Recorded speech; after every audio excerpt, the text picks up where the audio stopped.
There was a fuse that I had no idea how to open. I felt like an idiot after because all I had to do was twist it. But I just took a picture of it, posted it on Facebook, and these guys are like, just twist it. And I was like, oh, why didn't I think of that?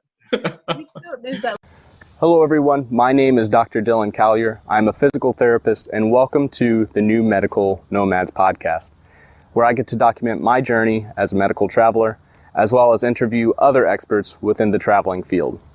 Now, the rules for the traveling game are constantly changing, so anything you hear on this show should be for entertainment purposes only. This is not legal, financial, or medical advice. Enjoy the show and safe travels.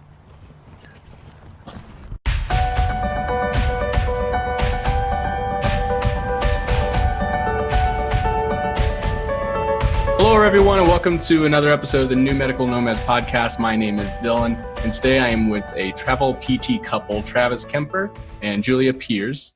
Where are you guys at in the world right now? Right now we are in Anderson, South Carolina, which is northwest South Carolina. It's kind of in the corner. Upstate South Carolina, pretty close to Georgia. Got it. And you guys just got done hiking, you said, trying to see the fall colors. Yeah. We went for a drive on the Blue Ridge Parkway, thinking it's one of the last weekends where the fall colors would be really pretty, and they were very pretty for the time we could see. And then there was a point where we had to turn around because I couldn't see more than 10 feet in front of the car because of fog. So it was an interesting day. We did a little bit of hiking, but it's a lot more driving today. Got it. What a bummer. But I guess, can you tell the listeners and myself, like, how you guys met, how you got into the travel game, and where you guys see yourself going from here? So we met in PT school. I drugged Julia into a relationship and then into a travel PT. That's not true. I think for me, travel PT that was the end goal from the beginning, just because of the freedom and everything that you get with the traveling world, and being able to take off a lot of time. We plan on taking off 3 months a year, just to do actual traveling and enjoy ourselves, instead of, the normal 2 to 3 weeks or whatever you get at a normal job. Yeah, so we met in PT school and started dating in PT school, and then throughout the time that we were in school, we talked about traveling, and usually he didn't drag me into traveling. I wanted to, but I had more reservations about, I'm more the worrier, more the planner. Okay. Not that I'm fantastic at planning, but he really was good about, like, anytime I come up with, like, well, but what if we can't find jobs together, or but what if we, whatever, he would usually come up with a good answer and, like, rebuttal, and I was like, oh, okay, I guess it'll be okay. And so I don't think I would have started off with travel if I hadn't been with him, because I would have been too worried about making all the details work. Yeah. We also found that, when talking to other PTs and people, if somebody started traveling as a new grad, they were like, yeah, go for it, it's amazing. But if they didn't travel as a new grad, or if they didn't travel ever, they would say, no, that's too risky, don't do that. So Julia would ask, professors and things, and people like that, and her CIs, and they would be like, no, you really shouldn't do that until you get a couple years experience. And I was like, no, I'm asking people that have actually done it, and they're all saying, like, go let's for just it. Ignore the people that haven't done it. Ask the people that have, because they actually know. Right. So I learned to stop asking, like, random people, you think I should do this? Not a good answer. Yeah. Oh my gosh, that's funny. So how long have you guys been traveling now? We're on our second contract. So we just graduated in May 2017. Okay, very, very cool. So very fresh. Awesome. Yeah. Yep. Yes. And you guys went to TravelCon, correct? We did. Yeah, and you got to do the zip line. We did the zip line. And that's where we bumped into each other, waiting for the zip line. Yeah. So that was pretty fun. Definitely a good experience. Yeah, it was a good time. Yeah, for sure. We enjoyed getting to meet other travelers, and it's so easy talking to other travelers. Like, I go to the big national conference for PTs, the CSM, that's coming up, and I'll sit by somebody and like try and start conversation with them, and they don't have anything to do with me. I go to the travel conference and it's like everybody wants to talk, and it's such a different environment. It's so cool. Yeah, I don't know if I tried to talk to people at CSM last year when we were there, but I'll have to check that out at the next conference we go to. We plan on going to CSM, not this year, but probably next year. Got it. Very, very cool. Well, I guess since you guys have been traveling for a little bit, how has traveling so far impacted your guys' relationship? I wrote an answer, and I basically said just made it stronger. I think we've had we've had a lot of new things happening. So, I mean, we graduated, we started, new jobs, we started traveling, we bought an RV, and we live in a fifth wheel, and we got a dog. So all in a pretty short amount of time. So I would say that, like, we've gotten a lot. Well, we were already pretty close in PT school because just the nature of PT school is you kind of have to lean on each other to get through it. Mm-hmm. So we were already, really close, but I think that traveling and learning to be dog parents and, living in a confined space kind of really has made us communicate better and just like learn how to work even better together. So I think going through I don't know if it's really traveling, but just going through the big life changes that happen after PT school. Like, we bought a car yesterday. We bought a truck a couple months ago to pull the RV because obviously my old Toyota Corolla would not have worked. So horsepower. Yeah. So I think it's just stuff like that has made us grow, our relationship grow stronger and things like that. Not necessarily in the travel world as much as just being out there. Got it. Very cool. So you guys have a fifth wheel now, correct? Yes. So you said, how was that decision to just go ahead and buy that? Was it tough? Did you guys talk about it? And you got it for the first assignment, or how'd you make that decision? So we got it for the first assignment, but I researched this whole travel thing for 2 years. I think it's the other thing that got me through PT school. So in class research, RV. Yeah. So we talked about it quite a bit. It was a way to postpone studying and, just get your mind off of school. And then we were lucky enough to have our parents be able to back us for a loan for the fifth wheel and the truck, so we could start out with it right away.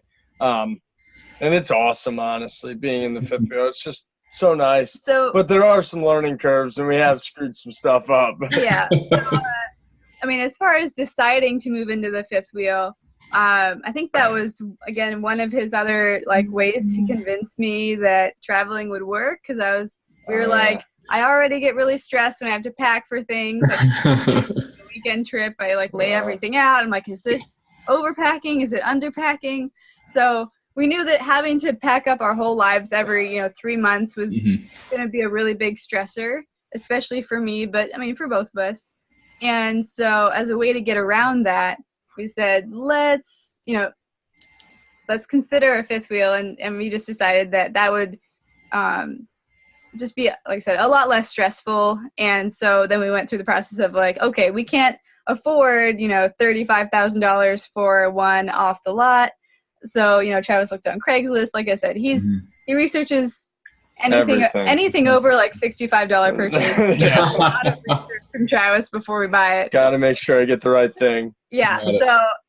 So we looked at, at least probably over 60 of them before we found one. Wow. Okay. Yeah.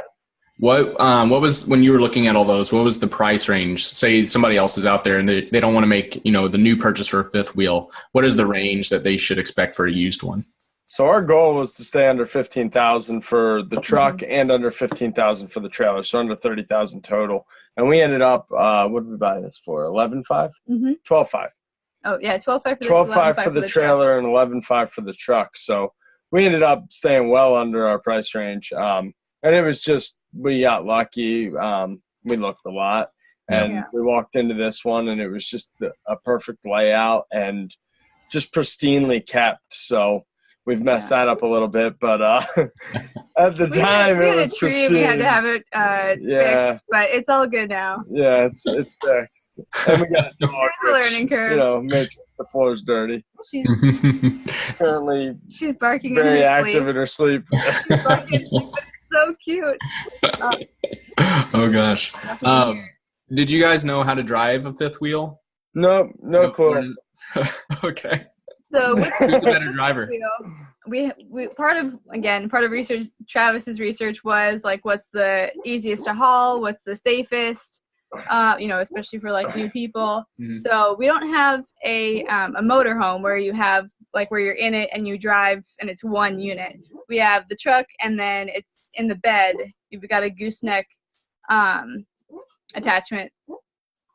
She's really, really like active running in her sleep or something. Guess she doesn't like anyway, so I mean, I had hauled horse trailers a couple of times, and Travis really didn't have any previous trailer experience. So I did some research, and Google is your best friend. Yep.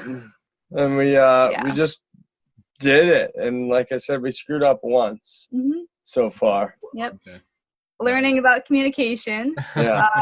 Actually, we just wrote a blog post about like the things we learned on our hauling from Arizona out to South Carolina. And one of a big one was like trusting your intuition and speaking up and doing something about it, not just being like, I think we should check the tires, but like actually checking the tires. We had a couple problems on the way out. Yeah. So just, I mean, basically, do your research and trust your intuition. Got it. Yeah. Got it. That has been kind of a shift for me in the past couple of years. Before, I used to think like that gut feeling I never really like paid attention to. I was much more of like a logical person. But I do think there is something to intuition. And there's a really good book on it by Malcolm Gladwell called Blink. And he talks about how like there's like these thin slices that you go throughout your day and you can't really tell what's wrong, but subconsciously something doesn't fit. It's a really good composition of just what all makes intuition. There's a lot of different studies and stuff that go into it. It's really neat. But I've heard it, but I haven't read it. Yeah, I think I got it actually somewhere. Let's see. Put it in my phone. My library behind me. So I didn't know that you guys were taught by Tori and Devin. That was news to me. Yeah. Small world. So you guys, that was your first assignment, correct? That was our first assignment. Okay. Yep. And they were kind of going through their thing, and then you guys kind of came along and. Right. Just as they were packing up to go to Maine, we took over for them in Arizona. Got it. That's so cool. So you guys are on your second assignment. Is there anything that now that you've kind of been through the trial and fire of the first assignment, anything that you wish you would have known starting out, 3 to 5 months ago? One thing with pay, just the way that overtime worked in our first one was basically the company got free labor if we worked overtime. Okay. So they kind of utilized that. So in this contract, we have in the contract that we just can't work overtime because we don't want it. But the other option would be to, have a separate overtime rate, because if your rate's only $20 an hour, you're only getting $30.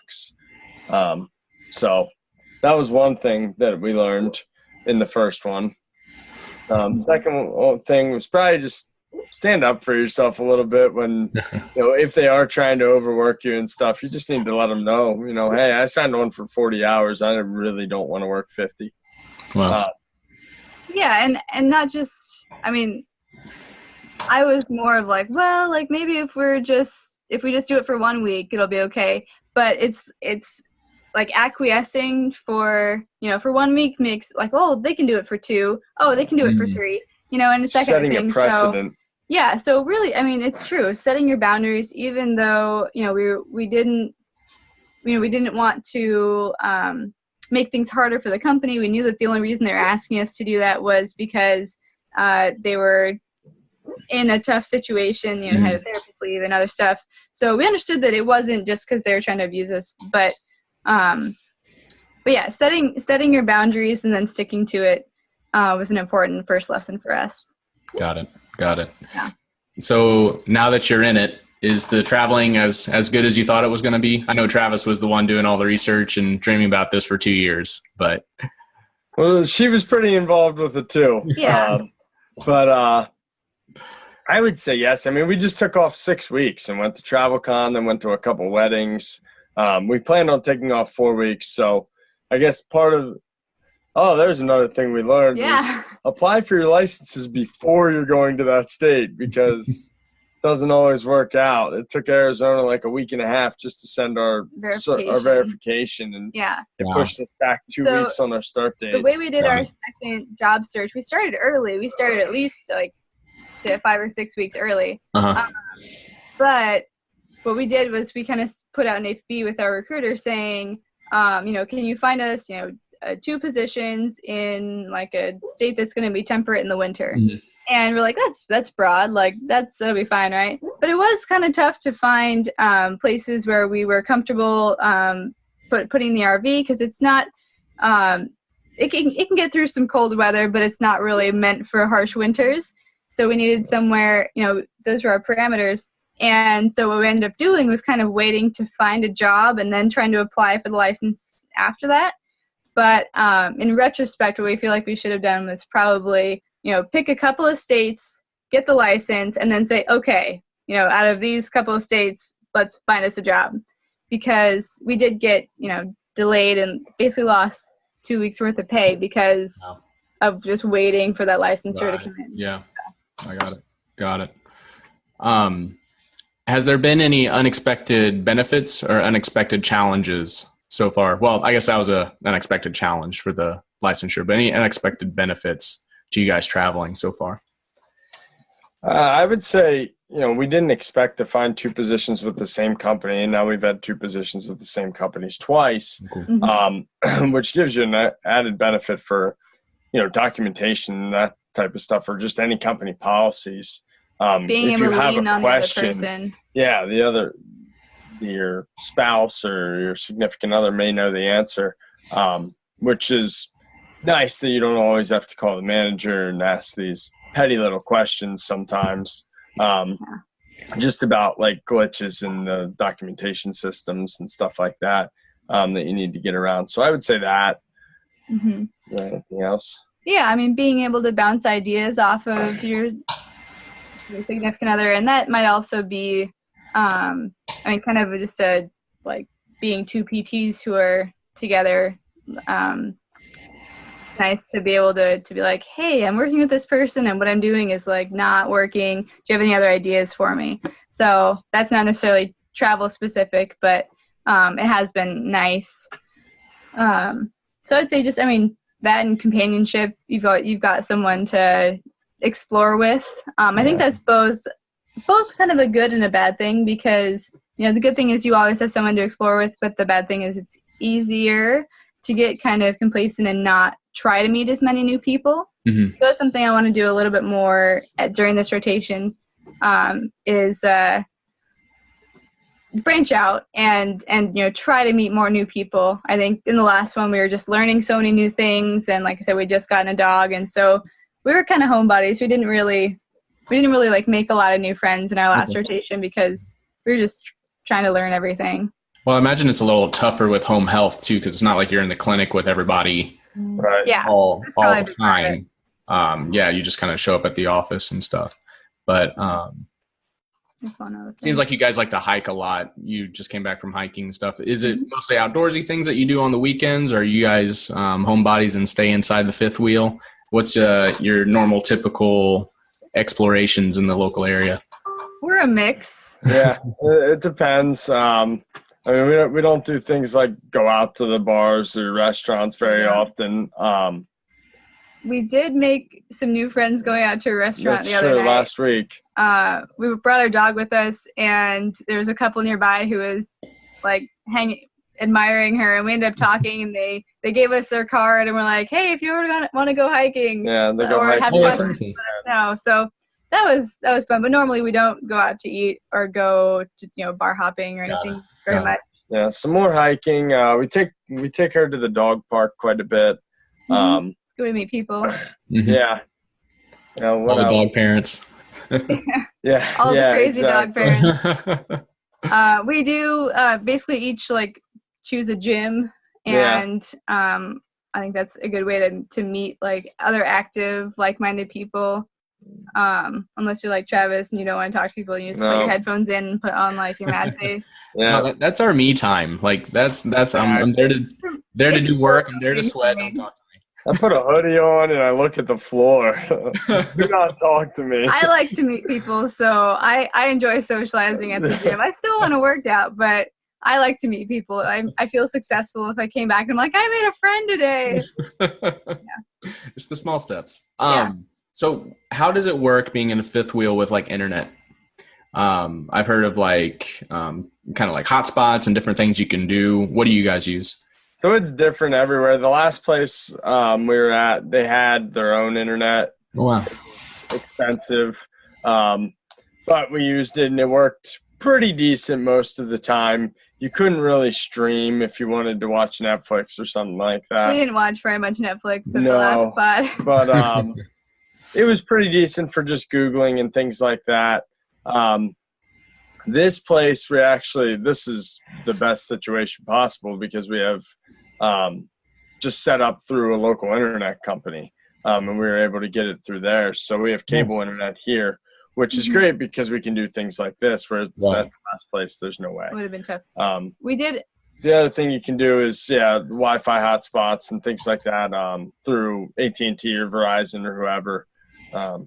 Is what a lot of people do as well. Got it. Yeah, my parents have recently moved out of their home and went into a new place, and they got a hotspot.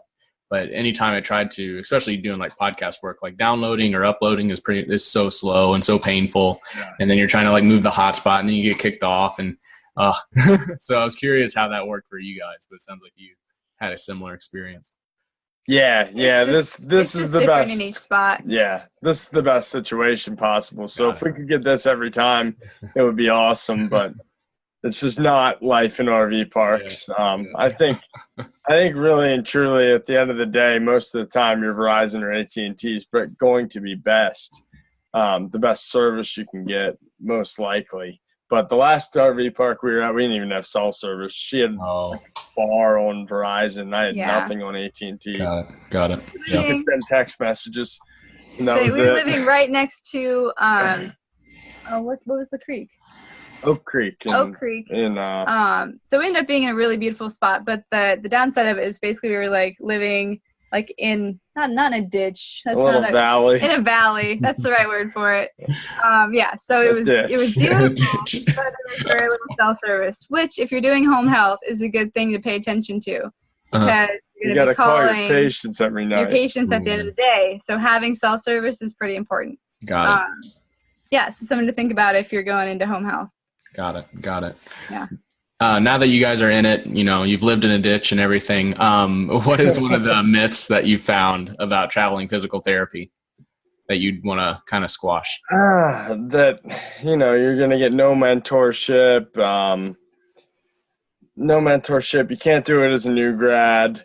What else? Those are the things that came to mind. It was just that you can't do it. Like you can't do it if you're a couple or if you're a new grad or especially if you're a new grad couple. Those present extra challenges, but that doesn't make it impossible. Yeah, so. And I mean, we've had 2 weeks training at both of our positions so far. Mm-hmm. And then like this one, we have a ramp up period before they're expecting us to go full time. This one was a better training than the last one. It was more more inclusive and just gave us a better sense of the company and the policies and all that stuff. Okay. Yeah, and it was like an actual structured program, whereas the last one was like go out and ride with Devin and Tori, and they'll show you the ropes, basically. Which is not always the best structure way to do things. Yeah. It showed us a lot, but I mean, there. You learn like anything, there are gaps. So yeah. Got it. Yeah, that's I have heard that if you ask for it, there is mentorship opportunities out there. And most of them, especially with home health, basically require it. Like they're not going to let you just go in unless you already like. I don't know if there are exceptions, unless you already know their company, have already worked for their company, then it might be shorter. Right. But basically they're like, they're permanent employees that they pull on staff have at least 2 weeks, closer to 4 weeks for training. So they wouldn't let us go without having that training. Okay. Very cool. Very cool. Well, outside of the truck and the dog and the fifth wheel, is there anything that you guys have purchased that has really kind of like been a lifesaver? Oh gosh. Traveling. Could be a phone app, could be something like physical material, anything.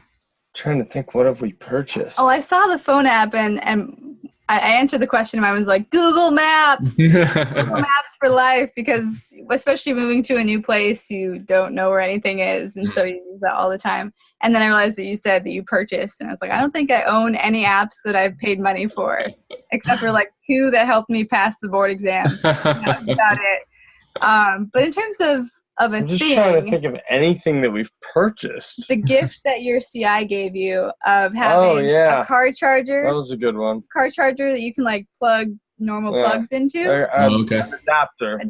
I don't know electronics. For life on the road, when you're in the RV and stuff, it was perfect because we had to, like, we filled out our South Carolina applications in the truck, pulling across the country. We had like a mobile office. There was one person driving and one person had like the printer at their feet, and the other person had the laptop, and they were all plugged into the thing. And we would like print stuff and scan stuff and then send it to our recruiter by using his phone as a hotspot. So we got our credentialing done like pretty quick by traveling cross country because we had that set up. How small was the printer? So, yeah, that was the other one I was going to say. The printer is it's a mobile printer, and it's a mobile printer fax scanner, the feed and everything. Something. HP 250, and it's pretty awesome. It's pretty awesome. It was not cheap. It was like $300, but it weighs like 4 pounds. It has a battery, so you don't actually have to plug it in.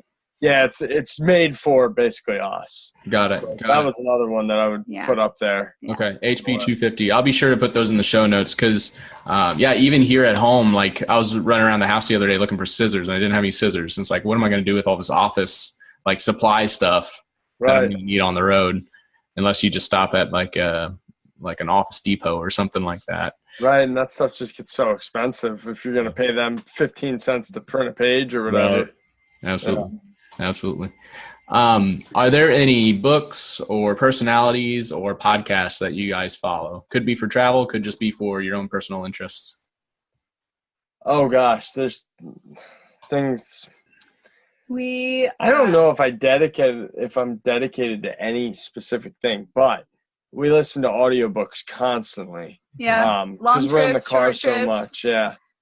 Okay. Julia got me turned on to audiobooks with we went on a 40-hour road trip and then a cruise in the middle of second year in Christmas time of PT school, and she got me into the Harry Potter series, which I had never read. So she got me addicted. Now I think I listen to more audiobooks than she does now. So Audible and Overdrive, I would say, are pretty much Audible. You pay about $15 a month. For books, and then Overdrive is more of like the free library one. Yeah, that's the one for the local library, correct? Yeah. Okay. Yeah. How did you guys sign up for that? Because I've tried to sign up at like libraries around here, but it has to be where your home is. Yeah, so we're go back home.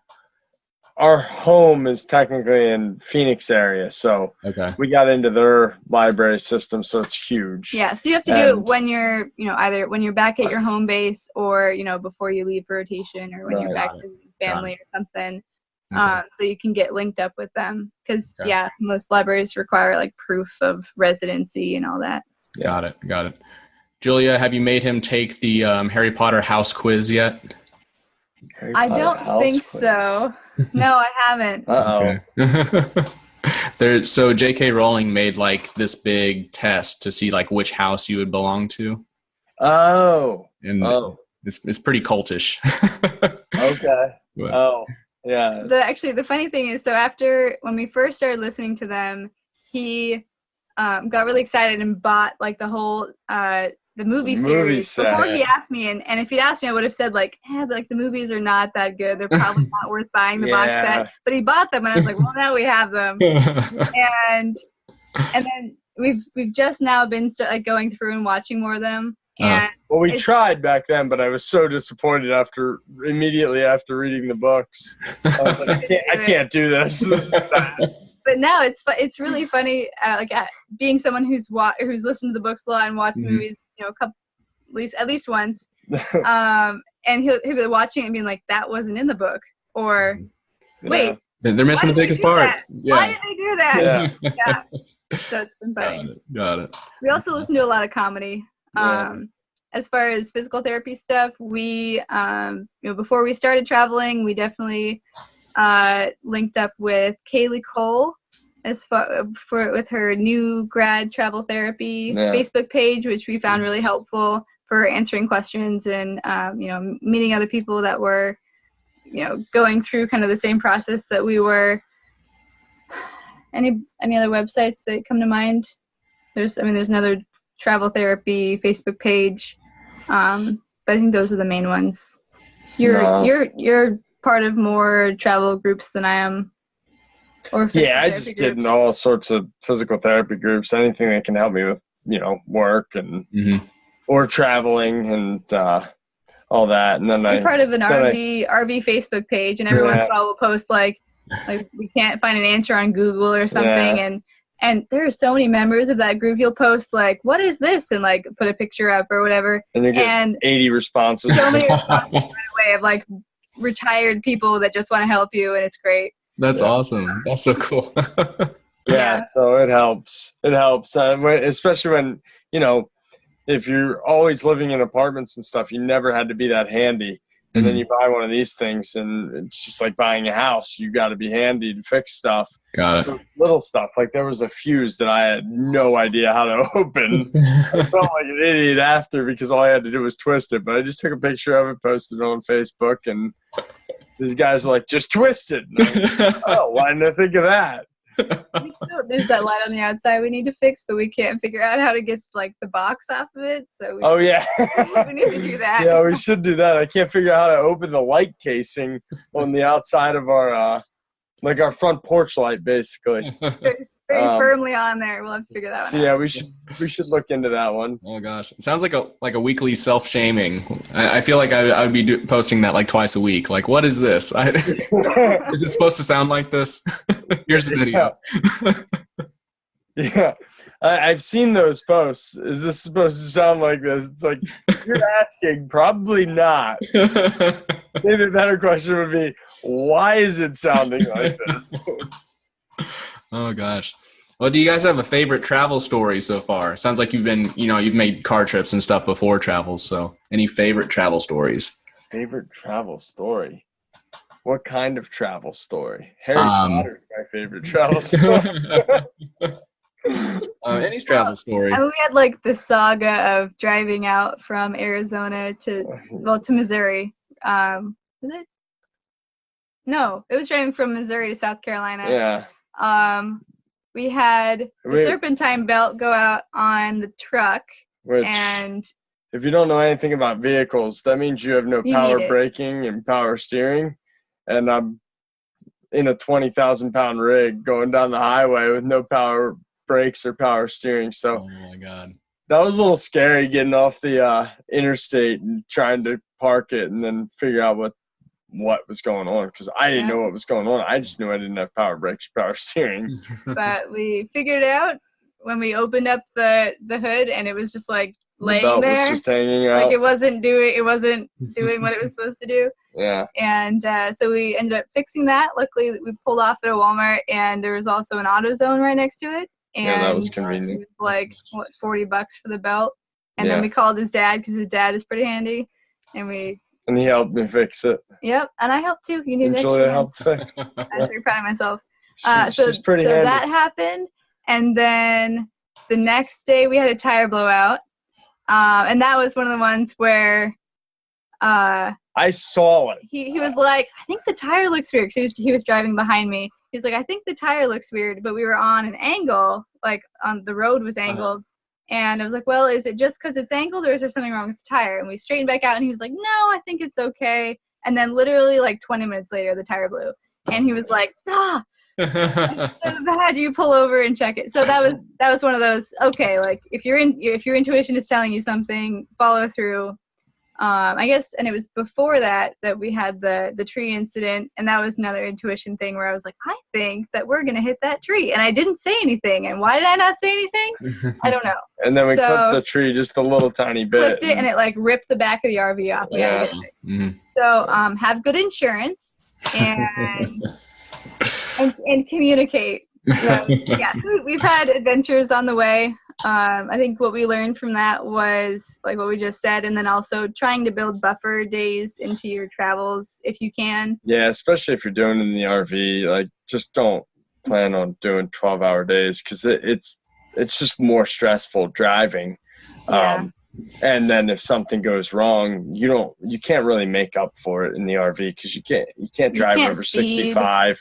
Yeah. So you can't make up for the time at all. So yeah, we won't ever put ourselves in a time constraint like we did on this one. We had 2 days from Missouri down to South Carolina.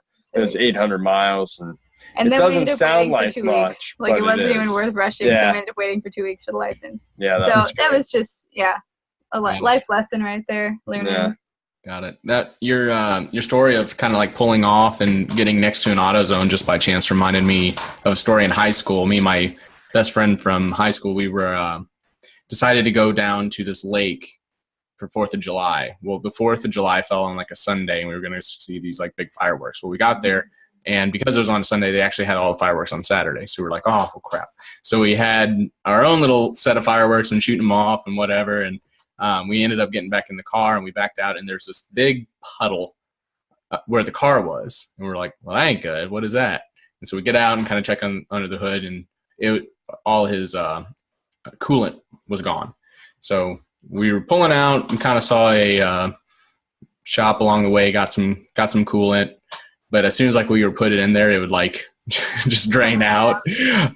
So we ended up buying like two large containers of coolant and took it with us. And I mean, I don't think we made it 10 miles down the interstate, and all of a sudden we had to like slow way down just to keep the engine from overheating. And I was like, I don't know what we're supposed to do. We were starting to call friends that we knew in the town that was coming up, and they weren't picking up. Well, we ended up pulling off, and we found this abandoned vehicle on the side of the road, and it had already been like broken into. And so for whatever reason, intuition told me, hey, I should check out this car. And so I went and checked it out, and didn't see anything in the front, didn't see anything in the back. I was watching for like traffic, make sure nothing was coming my way. And I popped the trunk, and I opened up the trunk, and there was like 5 things of coolant in the back. Jeez. Except it wasn't actually coolant. They were just coolant, whatever, like containers filled with water, but whatever. It was enough to get us home. And so, yeah, just like clutch, like for whatever reason, somebody must have had that same issue. And so we took advantage of that. So if you're listening to the show and you're missing 5 containers of water, I promise. And thank you, right? Yes, and thank you. Yeah. Sorry your car got broken into. But yeah, that was one of my kind of travel horror stories, which ended up having a good ending. So it seems like it all works out in the end, usually. Yeah. Yeah. Yeah, it's not too scary anymore now that, you almost always have cell phone coverage. Yeah, we have different providers, so we pretty much have cell phone coverage in the whole country, so it's pretty good. Minus where we lived the last 4 months. Yeah. Well, what you just said reminded me of, I think it was a quote from, I'm not good at remembering what movie, but it said, everything will be all right in the end. If it's not all right, it's not the end. So that's a good quote. I live by that motto. Very cool. Well, is there anything else that you wanted to tell the listeners today? Oh, here's one. One question I forgot. If there was a travel couple out there, they're sitting in the middle of Kines or whatever class, and they're trying to convince the other to go on this big adventure with them, but they're on the fence. What would you tell them? Just do it. Yeah. Just do it. I mean, the worst thing that you can do is you do it for 3 months and you hate it for X, Y, or Z, and you're like, oh, I'm never doing that again. But you can still say that you did it, and you're going to grow so much from that experience just from going away. I moved from Pennsylvania to Arizona for PT school, and I did it a year early just because of finances, and that school was cheaper than everywhere else. I like to say that you moved across the country because you're a cheap bastard, but it ended up being the best thing because you got to meet me. And not only that, but it was just such a growth experience when you move away from everything you're familiar with and to a town where you know nobody and you're 30 hours of driving away from your family. You really just have to grow up, and you just learn so much about yourself and about life. So just do it. Yeah, just do it. Awesome. Well, thank you so much, guys, for coming on. For the listeners, if you're looking for the next episodes, you can find the official posts on the New Medical Nomads podcast Facebook page. Or if you have any questions for Travis or Julia, you can join the New Medical Nomads Facebook group. That's a kind of a safe and private group where you can ask any questions that you want until you make that decision before you start off on your own journey. And then if you want the early access, usually these episodes are up on YouTube earlier. So go ahead and go to the channel there and you can find them there before the official launch. But we're also on iTunes. We're also on Stitcher, whatever you're watching on. If you could please give us a like, comment, subscribe it. We generally really appreciate the love you guys show us and gets our message out there. So thank you. Did you guys have any other way that you wanted the listeners to reach out to you guys or follow you? We have started a website. It's newwaytraveltherapy.com, and that has blog posts, pictures. We have a spot called Sable's Corner that's just pictures of our dog doing fun stuff. So if you want to, be her fan or learn more about us or ask us questions as you go, feel free to look us up there. Okay, cool. Well, I'll be sure to put that in the show notes. And thank you so much, guys, again for joining me here. And you guys have safe travels in your fifth wheel. Thanks. Thank you. You have safe travels as well. Thank you.